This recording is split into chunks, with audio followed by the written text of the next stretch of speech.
সগলি কোনটি আমি পদত্যাগ করব। যদি দায়িত্বই ঠিক মতো পালন করবেন না দেওয়া হয় তাহলে দায়িত্ব নিয়ে লাভ কি? বিটিভি ডাকো, সাংবাদিক ডাকো, আমি ভাষণ দেবো, ভাষণ লিখিচ্ছি, পদত্যাগ করবো। স্যার, সিদ্ধান্ত নেওয়ার আগে আপনি আরো ভালো করে ভাবুন। আর একটু ভাবুন না স্যার। অনেক ভাবছি, মেলা ভাবছি।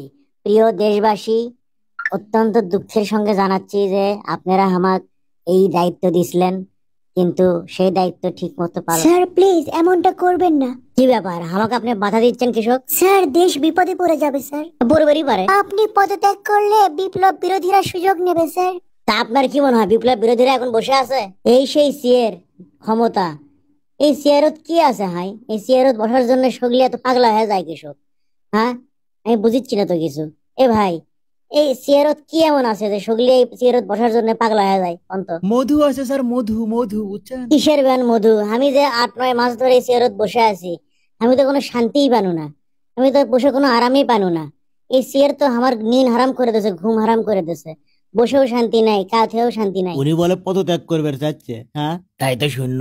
এই সিয়ারত বসার জন্য নির্বাচন নির্বাচন করে চিল্লে চিল্লি, অমুক আন্দোলন তমুক ঘেরাও, দেশের 12টা বাজালো। আমরা যেহেতু বড় দল, আমাদের বক্তব্যটা আমরা লিখে দিই যে আমরা তো আপনার পদত্যাগ চাইনি। এখন যদি পদত্যাগ করবেরই চান তো আমাদের তো কিছু করার নাই, কিন্তু আপনি না থাকলেও দেশ তার বিকল্প ঠিকই বাঁচে লিয়ার পাবি। সগলি ক্ষমতা যাওয়ার জন্য সিয়ারত বসার জন্য অস্থির হয়ে আছে। এই অবস্থার মধ্যে দেশের জন্য ভালো কিছু ক্যাঙ্কা করে করবো অসম্ভব। আমার পদত্যাগ করাই মনে হয় ঠিক আছে। কে ডক্টর ইউসুফ, আপনি নির্বাচনের রোড ম্যাপ না দিয়ে পদত্যাগ করবেন চান কৃষক? তো করেন, আমরা কি লোক পাবো না? আর হাই রে স্যার, আপনি লাঠি ফেলে দিছে। ওরা ভালো লয়, ওরা খারাপ। লেন লাঠি, লেন লেন লেন, লিখছেন নাকি? Lane lane. শখ কত, আগে নির্বাচনের রোড ম্যাপ দেন, পদত্যাগের নাটক করেন না। লাটক লয়, সগলি কি কয়া দমো যে কাগের জন্য পদত্যাগ করা লাগিচ্ছে? তার ওশেন ওশেন ওশেন লাঠি আমি তুলে দিচ্ছি, আপনি তুলবেন কৃষক কষ্ট করে। Lane lane. ধন্যবাদ ভাই আপনাকে। লাঠি লিবে যাচ্ছে, নির্বাচন দিয়ে চলে যান নাকি পদত্যাগ না করে ক্যাঙ্কা পারেন? স্যার, আপনি অগের কথাই মন খারাপ করবেন না বুঝছেন? আপনি আসেন, আপনি থাকবেন, আপনি সংস্কার বিচার এগুলো শেষ করে তারপরে নির্বাচন দেবেন। আপনি একদমই চিন্তা করবেন না, মন খারাপও করবেন না। আমরা আছি আপনার সাথে, জনগণ আছে আপনার সাথে। হ্যাঁ, জনগণ পাশে আছে সেটা তো আমি জানি, কিন্তু এত অসহযোগিতা, এত ডিস্টার্ব, এত অশান্তি সৃষ্টি করলে কেন করে আমি কি করবো? হ্যাঁ, এই দেশের মধ্যে আমি শান্তি থবার চাচ্নু, সংস্কার বিচার এগুলো করার পরে নির্বাচন দিবার চাচ্নু, আর হলো না। আমি পদত্যাগী। স্যার স্যার স্যার, আপনি পদত্যাগের কথা আর কয়েন না স্যার। আপনার চা ঠান্ডা হয়ে গেল স্যার, আপনি আসেন বসেন, আপনি চা খান, মাথা ঠান্ডা করেন, প্লিজ বসেন স্যার। মাথা আমার ঠান্ডায় আছে, কিন্তু এত কাহিনীর মধ্যে কেন করে আমি থাকবো?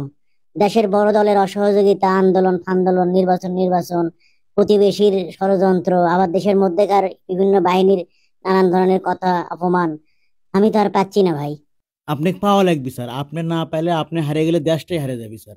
প্লিজ স্যার, আপনি কি খাবেন? চা খাবেন? চাটা খান। মনের মধ্যে শান্তি নাই, কিছু খাওয়ার রুচি নাই বুঝছেন? ই চা খামো, এই চামচ দিয়ে আনা না হয় না, খাবারই মন যাচ্ছে না।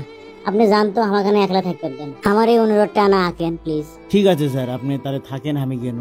অনেক আশা করে দায়িত্বটা লিসনো যে দেশের একটা বড় পরিবর্তন ঘটামো।